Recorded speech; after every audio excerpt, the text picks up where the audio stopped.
Olá pessoal, aqui é o professor José Neto de novo. Vamos falar sobre a nossa última disciplina, né? Nosso último tópico da disciplina de sistemas agroecológicos, né? Sobre adubação verde, biofertilizantes e compostagem, certo? Vamos lá. Essa aula é muito importante, pessoal, é a nossa última, mas desde a última de ciclagem, nutrientes, a gente está entrando muito na parte de solos de sistemas agroecológicos mesmo, né? Então tudo agora faz sentido, né? Tudo que a gente viu, né, até agora. Espero que vocês dediquem, né, essa última disciplina, porque ela vai ser bem extensa, né, um pouco cansativa. Então, se estiver cansado, depois volta e vê de novo e tudo mais, tá bom? Vamos lá então. Bem, o que é adubação verde? Adubos verdes são plantas utilizadas para melhoria das condições físicas, químicas e biológicas do solo, né? A adubação verde ela é realizada utilizando exclusivamente com plantas da família Fabaceae, né? Onde estão com a simbiose, né, de bactérias do gênero Rhizóbio, né, onde fixam nitrogênio da atmosfera na planta. Esse processo é chamado de FBN. FBN é fixação biológica de nitrogênio. Então, essas bactérias do gênero Rhizóbio, né, elas formam uma simbiose na raiz das fabáceas, né, as famílias fabáceas, por exemplo, feijão guandu, soja, feijão, ervilha, enfim, né, uma infinidade de plantas.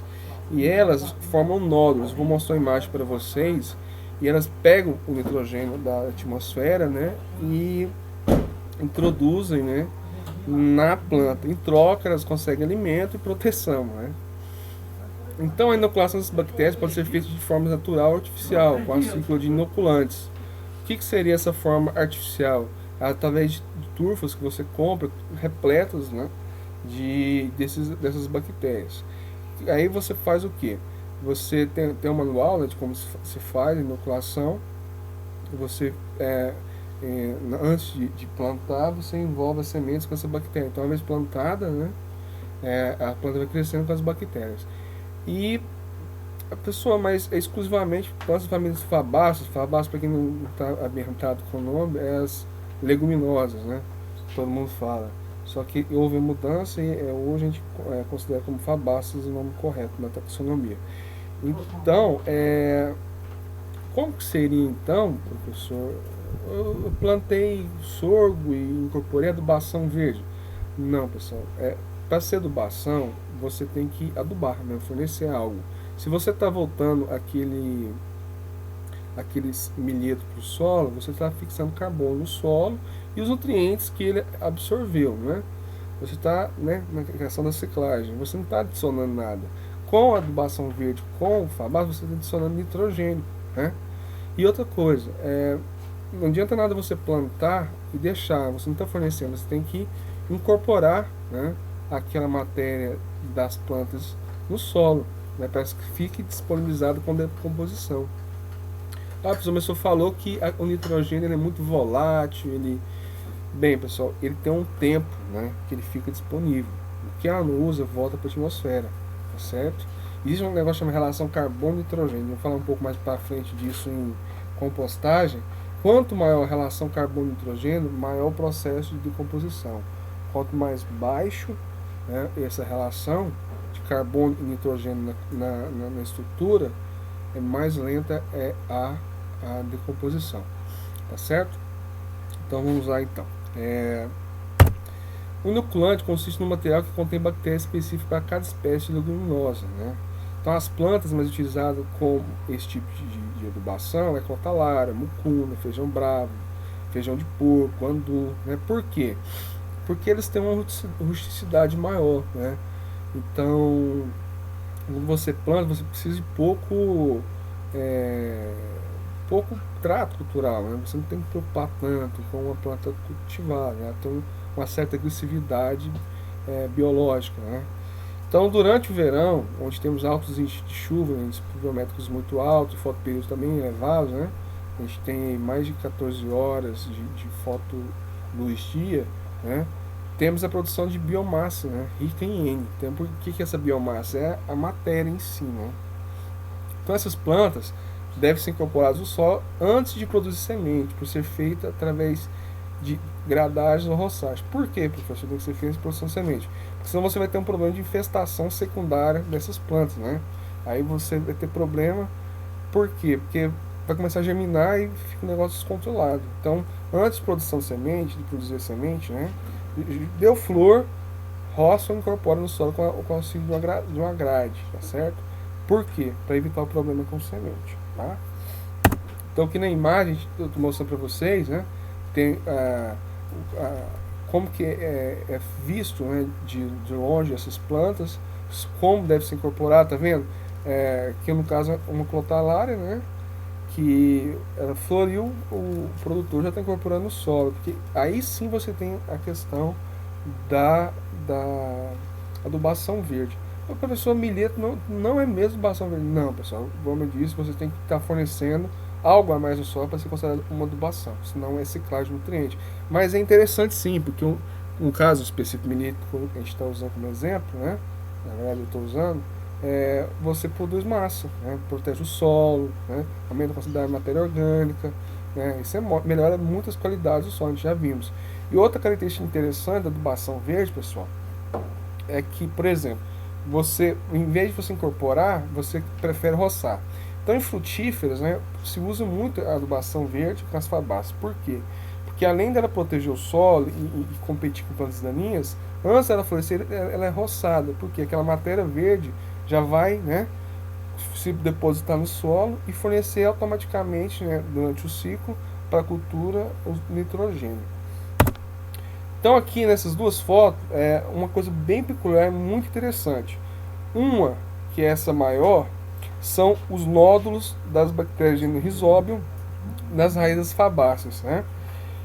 E o outro é nematóide de galhos, beridinógenos, né? Mas professor, como que você diferenciar as duas? Muito simples, pessoal. Você, para saber se está viável a bactéria de Rhizobium ativada, né? Produzindo nitrogênio, ou se é um nematóide, você vai retirar uma planta, né? Vai naquele nódulo tentar destacar. Se destacou, é bactéria de Rhizobium. Se não destacou, está bem incorporado, muito difícil, é nematóide gás, que é melinógeno, né? E melinógeno tem inúmeras espécies, né? Falando melinógeno do gênero, né? Tem incota, javânica, enfim, né? Então uma infinidade. E são nematóides muito agressivos, né, para as culturas. Né? Para saber se ele está ativo, se destacou, né, o nódulo, cortou. Se tiver rosa, você vai espremer o nódulo. Né? Se ele tiver rosado, é que ele está ativo. Se ele não tiver rosado, uma cor escura, cinza, é porque ele não está ativo. E quais são as causas que podem causar isso? Inúmeras. pH, muita água, né? Muita irrigação, muita chuva, elementos tóxicos no solo, certo? Isso tudo pode acarretar na morte dessas bactérias. E é muito interessante, pessoal, acho que eu já falei para você, mas vou tornar a repetir. Essa descoberta dessas bactérias, suas funções, foi uma pesquisadora brasileira. E graças a ela a gente consegue ser competitivo no mundo inteiro em produção de soja. Por quê? Porque os adubos nitrogenados, eles são muito caros e são de fontes não renováveis, né? Somente questão de petróleo. O consumo de energia para produzir uma ureia é muito grande, né? Então utiliza muito petróleo para isso. Então, acabaria acarretando custos muito elevados. E com isso a gente consegue economizar milhões e milhões, quiçá até bilhões de dólares por ano, né? Na agricultura brasileira, com a utilização dessa bactéria, porque ela fixa o nitrogênio, você não precisa utilizar a adubação nitrogenada em fabácea, nem soja, tá certo? Muito interessante essa informação, pessoal. Então, isso é nosso diferencial competitivo. Então, a utilização dos adubos verdes, né? A gente tem várias formas, mas ele pode ser utilizado em 3, né? Bem classificadas. Em pré-cultivo, rotação de culturas, né? Quando são utilizados antes ou depois de uma cultura, para melhorar o solo, para a cultura que será plantada em seguida. Então pode ser antes, né? A gente fala cultura de inverno, ou em rotação de cultura. Você está com a área lá, você quer quebrar o ciclo de doença, de praga, de infestação. E muitas dessas plantas, pessoal, igual o caso Crotalária e Mucuna, elas produzem substâncias alopáticas que combatem nematóide. Então você mata 2 coelhos com uma cajadada só. Até quem sabe mais coelhos com uma cajadada só, né? Que produz nitrogênio para o solo, matéria orgânica, cobertura para o solo e elimina nematóides, tá certo? Pode ser em consórcio, no caso as frutíferas, que você tem o exemplo, quando são utilizadas antes ou depois de uma cultura para melhorar o solo para a cultura, que será plantada em seguida. Pode ocorrer o plantio conjunto da cultura do adubo verde, e em seguida o corte e deposição do material sobre o solo, para fornecer nutrientes ainda para essa cultura, ou então o plantio na parte final do ciclo da cultura, sendo que o adubo verde se desenvolve na parte final e após o ciclo da cultura, mesmo sendo a cultura seguinte. Então a gente pode fazer essa questão do consórcio, né? É muito utilizado isso em culturas frutíferas, tá? Cultivos em faixas, né? Quando se cultiva faixas de leguminosas perenes ou semi-perenes, separando talhões de cultura, e as leguminosas são podadas periodicamente para adubar as culturas. É utilizado, mas é muito pouco utilizado, tá? Porque é um problema. Porque por se tratar de leguminosas perenes, né, elas têm um ciclo maior de um ano, maior de dois, na verdade, você tem muita questão de nidificação. O ideal é incorporar elas no solo, tá certo? Bem, vamos falar agora sobre biofertilizantes. O que é o biofertilizante, onde vive, com quem mora e com quem anda, né? A palavra biofertilizante, bio significa vida e fertilizante significa que fertiliza ou fecunda. Então, assim, juntando as duas palavras, né, sabe-se que é a fertilização por meio da vida. O que são esses, então? Em uma análise de um biofertilizante é possível encontrar muitas coisas. Os biofertilizantes são fertilizantes feitos a partir de compostos naturais, né? A gente vai ver umas receitas que tem, né? Mas em uma análise do biofertilizante você encontra nutrientes, hormônios, álcools e micro-organismos benéficos, né? Que ajudam no processo de decomposição devido às plantas, né? E na disponibilização de nutrientes. Então, assim, é muito vantajoso, pessoal, a utilização de biofertilizantes. E os biofertilizantes são adubos produzidos de diversas maneiras, que utilizam ingredientes disponíveis na propriedade, esterco, leite, caldo de cana, cinzas, etc., que podem ser enriquecidos com pó de rocha, micro-organismos eficazes, entre outros. Então veja que o biofertilizante você faz com o que você tem, mas existem algumas receitas, tá? Então é a utilização de tudo que você tem, né? Restos de alimentos, cinzas de fornalhas, enfim. Os biofertilizantes podem ser produzidos de duas maneiras, de forma aeróbica e anaeróbica. A aeróbica, para lembrar, é com a presença de oxigênio, e anaeróbica com a ausência de oxigênio, tá certo? Da forma aeróbica, os biofertilizantes da forma aeróbica são preparados em contato com o ar, né, pela necessidade de nitrogênio. Os ingredientes são colocados junto com água em tambores de plástico, alumínio, inox e sofrem revolvimento constante até ficar pronto. Os recipientes devem ficar cobertos de forma que entre ar, né, mas não caia a água da chuva. Então, se preferência, fizer um lugar coberto, né, para que melhore a aeração, que é muito importante, tenha contato com o oxigênio. Então, aqui é um exemplo prático, né, de como é feito, né. Eu tenho aqui uma receita para mostrar para vocês. Então, você tem um recipiente, coloca, né, os biofertilizantes, os ingredientes, e deixa ali fermentando de forma aeróbica, tá? E misturando de 1 a 2 vezes por dia, tá certo? A forma anaeróbica, né?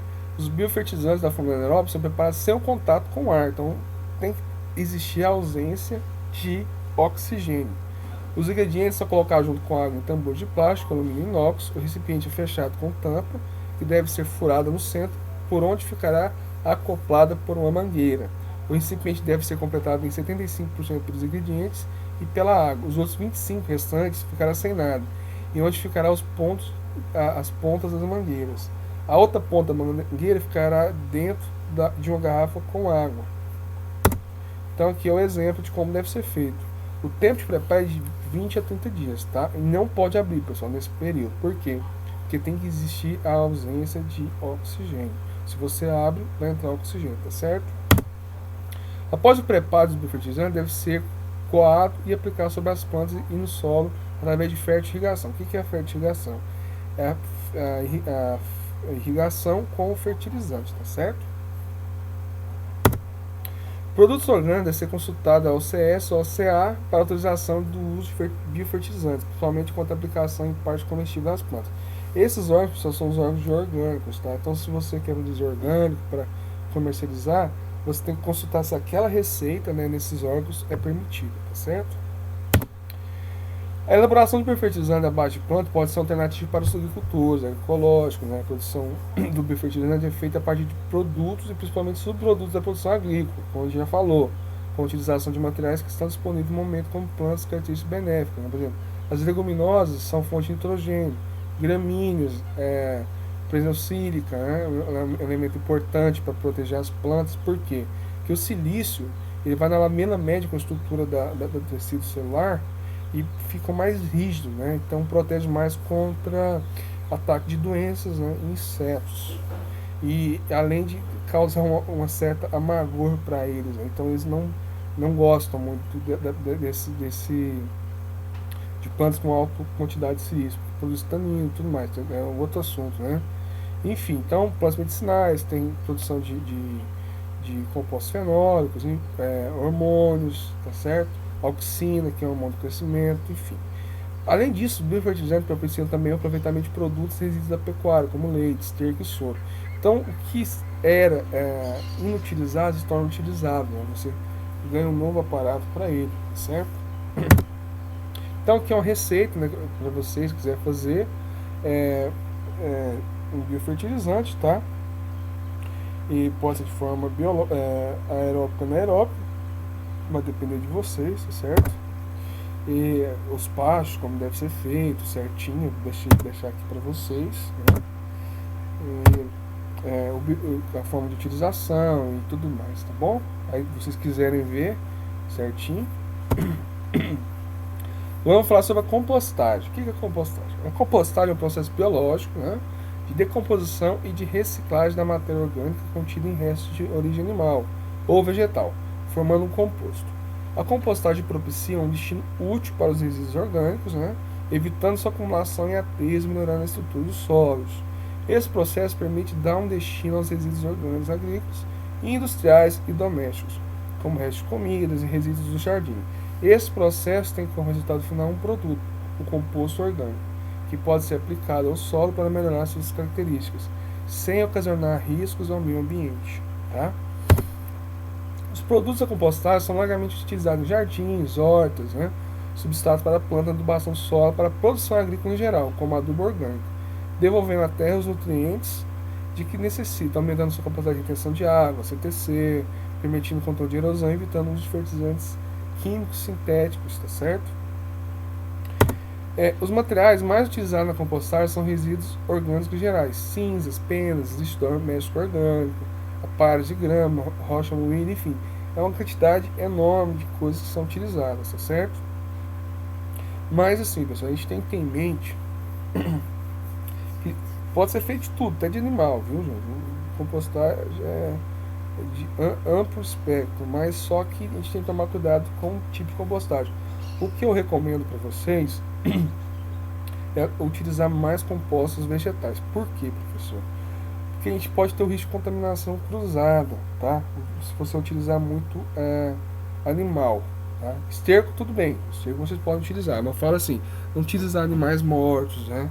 Que você pode ter um risco de contaminação, porque você às vezes faz de um animal e não decompositou direito, né? Ficou restos, ossos, enfim. E você vai utilizar para adubar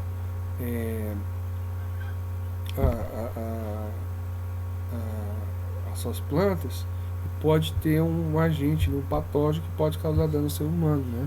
A gente fala zoonoses, né? Então tome muito cuidado, tá? Não, evite, né? Por exemplo, eu sei que esterco de suíno você tem que fazer um tratamento antes de utilizar, né? No caso de bovinos não, né? Mas mesmo assim você tem que fazer a compostagem dos estercos, tá? A composteira do esterco suíno você consegue utilizar, mas eu peço que evitem, né, utilizar animais sem ter um conhecimento melhor para fazer isso, tá? Que pode acontecer de ter esses riscos sim, tá certo? As vantagens da compostagem são inúmeras, né, pessoal? Reduz a quantidade de lixo, né? Você reutiliza os nutrientes, né? Você aumenta a quantidade de matéria orgânica no solo, o melhor aproveitamento, tá? A questão de emissão de gases tóxicos para a atmosfera. Que você, quando é composição de alimentos, você tem produção de churume, que é muito prejudicial ao meio ambiente, enfim, é uma infinidade de vantagens, tá certo? Então aqui vocês têm uma noção de quantidade de nutrientes que tem por quilo, né, desses materiais. Por exemplo, serrapilheira, né, que é o resto de folha de florestas, né, você tem 306 gramas por quilo, né, de matéria orgânica. Você tem uma relação carbono 17 para 1, 17 carbono, 1 para nitrogênio, e você tem 9,6 gramas por quilo de nitrogênio, enfim. Então, o que é essa relação carbono-nitrogênio? Nota, pessoal, que quanto maior a relação carbono-nitrogênio, maior tempo vai demorar para decompor. Então, por exemplo, serragem, relação de 865 de carbono para 1 nitrogênio. Enquanto você tem o esterco de galinha, que é 10 para 1, então qual que vai decompor mais rápido, disponibilizar o mineral mais rápido? No caso, o esterco de galinha, tá certo? Então, evite usar materiais para sua compostagem quando a relação é muito alta, porque vai demorar muito, tá certo? Caracterização dos materiais para compostagem, né? Os materiais utilizados para compostagem podem ser divididos em duas classes: a dos materiais ricos em carbono e os materiais ricos em nitrogênio. Entre os dois materiais ricos de carbono, podemos considerar os materiais lenhosos, como casca de árvore, enfim, aqui que a gente já falou, tá? E entre os materiais nitrogenados, inclui folhas verdes, estudo de animais, urinas, solo, restos vegetais, hortícolas, ervas, etc. A relação carbono e nitrogênio de diversos materiais comportáveis encontra-se nessa relação. Então, por que a gente tem que saber isso, professor? Porque quando você vai fazer uma composteira, se você não estiver atento a essa relação, vai ter o problema de demorar bastante, né? E você vai ter o quê? Ou às vezes também uma aceleração na mineralização daquilo. Por exemplo, a gente viu que a relação de esterco de galinha é 10 para 1, certo? Certo. É por quê, professor? Na verdade, todas as aves, porque o sistema excretor das aves, né, a fezes sai junto com a urina. Então a urina e as fezes saem junto. Então a urina contém muito nitrogênio, né? Então é muito importante você ter essa presença desse esterco, não só dele, né, mas junto com o outro, porque a relação de nitrogênio é alta. Então você vai diminuindo a relação carbono-nitrogênio e vai acelerar o processo, certo? E é muito importante, pessoal, o seguinte: retirar materiais como vidro, plástico, né, para não contaminar o nosso material composto, né, da compostagem, e ter algo de qualidade. Por exemplo, você tem que peneirar, separar, enfim, é muito complicado, viu? Além de contaminar o meio ambiente, né, pessoal? É muito, muito ruim, tá certo? Então, a gente tem que se atentar a alguns pontos, né? Mistura os materiais. A relação carbono-nitrogênio, que eu falei que é muito importante a gente se adequar e prestar muita atenção. Homogeneização das partículas. O que é isso, professor? As partículas, elas têm que ter uma granometria mais ou menos padrão, né? Não adianta nada você colocar uma melancia para decompor e colocar uma laranja, né? Você tem que quebrar, por quê? Porque a ação microbiana é maior. Você aumenta a área de contato para ocorrer a decomposição, tá certo? Então, isso é muito importante, porque quanto mais fina a partícula, né, maior, lógico, você tem que sempre atentar em relação ao carbono e nitrogênio, maior é a decomposição, mais curto prazo para a decomposição. E aí você tem compostos mais rápidos, tá bom?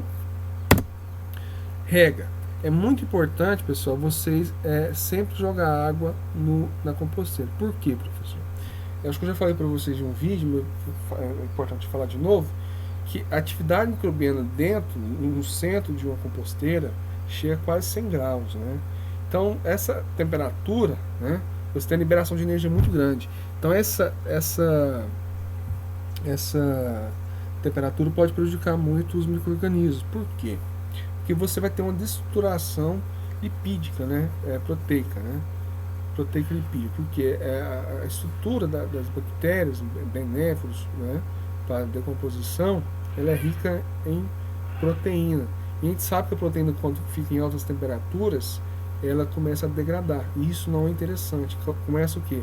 A morte desses micro-organismos, e você tem o processo de decomposição desacelerando. Então a água, na rega, você consegue diminuir essas temperaturas, tá certo? Quais são os principais fatores que influenciam na compostagem? Micro e macro-organismos, né, a gente já falou sobre isso. Umidade é muito importante. A aeração. Professor, como que a aeração é importante? Porque você permite a troca gasosa e a saída do calor, né? Por isso que a gente utiliza uma camada de serragem, uma camada de composto para decomposição, uma camada de serragem. Ah, professor, mas serragem, ela, a relação carbono-nitrogênio dela é muito alta, vai demorar, desculpa, senhor, a decompor. Vai. Só que isso que é o interessante, porque ela permite, né, você vai ter a segurança que ela vai ficar ali prolongando a aeração, tá? Questão de temperatura, eu falei que a temperaturas altas, né, a questão das proteínas, né, e das bactérias, é muito importante você manter as temperaturas baixas, né? É natural que se esquente. Tem pessoas que colocam até um bastão de ferro, né, dentro para atingir o núcleo da composteira e toca para ver a temperatura. Só que o perigo é você queimar a mão, né? Sim, mas é modo de dizer, né, pessoal? Mas tem gente que faz isso, né? Relação carbono-nitrogênio, já falamos, né? pH, eu vou corrigir isso aí, acho que o corretor alterou sozinho, P minúsculo, H maiúsculo, tá? É interessante porque o pH, professor. Eu vou contar uma historinha para vocês de novo. Acho que foi para vocês que eu contei, mas vou contar. Quando eu era pequeno, dava chulé, minha avó joga vinagre, passa limão, né? Tava com o subaco fedido, passa limão no subaco. Ou usa leite magnésio no tênis. Isso é um fundo de ciência, sim, pessoal. Por quê? Os micro-organismos, eles precisam de um certo pH para viver, né? E sobreviver. Então, quando você altera ele ou para mais ácido ou para mais base do que é dele, aquele ambiente não é benéfico, ele morre, né? É uma forma de até de controle microbiano. Por isso que a gente usa substância ácida para matar o micro-organismo, por exemplo. Então, na verdade, quando você está passando limão no subaco ou no pé para acabar com o mau cheiro, né? Você está alterando o pH. Então é algo científico, sim. E a mesma coisa na composteira. Quando o pH não está ideal, você tem morte microbiana. E esses micro-organismos, né, são muito importantes para o processo de decomposição. O tamanho da partícula, a gente já falou por quê, né?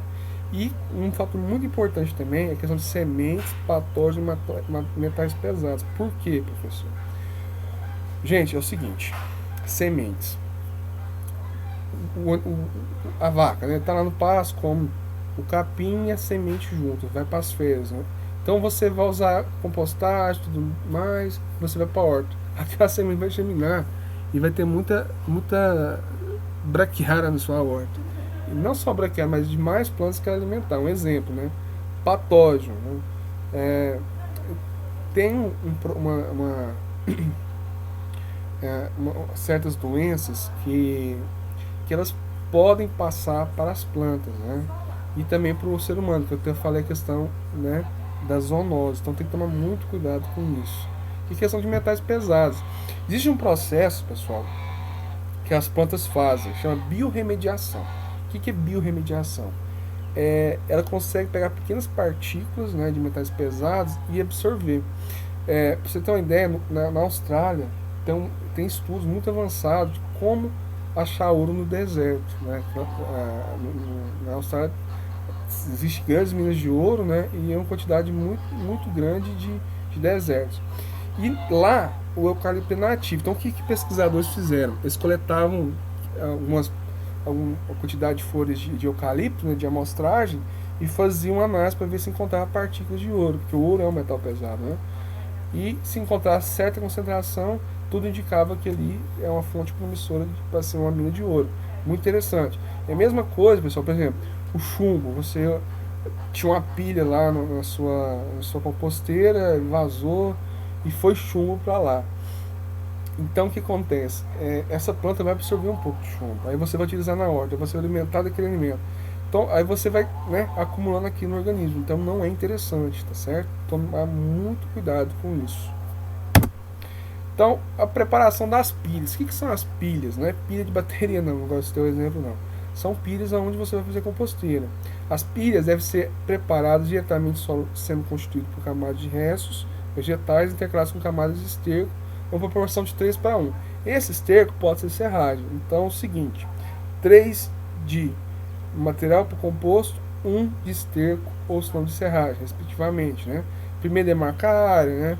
No solo, questão de largura, enfim. Aqui, pessoal, estou mostrando para vocês como que faz. Eu não vou ler não, que é muito extenso, mas para vocês entenderem, tá?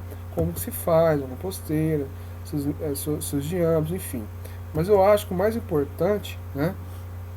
É isso que eu falei para vocês, que eu falei as nuances de todo o processo, né? Dos adubos verdes, dos fertilizantes e das composteiras, tá bom? Da compostagem. Aqui as imagens mostrando, né? As composteiras, como podem ser feitas, enfim. E uma coisa muito importante, pessoal, que assim, quase ninguém fala, mas é importante. Se possível, sempre fazer a composteira na sombra, sempre possível. Às vezes você não tem como fazer, não tem problema, mas na sombra a qualidade fica melhor da compostagem, tá bom? Pessoal, foi isso. Espero que vocês tenham gostado dessa disciplina, do curso, das aulas, tá? Nunca deixe de tirar dúvida e sempre contem comigo, tá? Foi um prazer muito grande estar com vocês. Obrigado pela compreensão.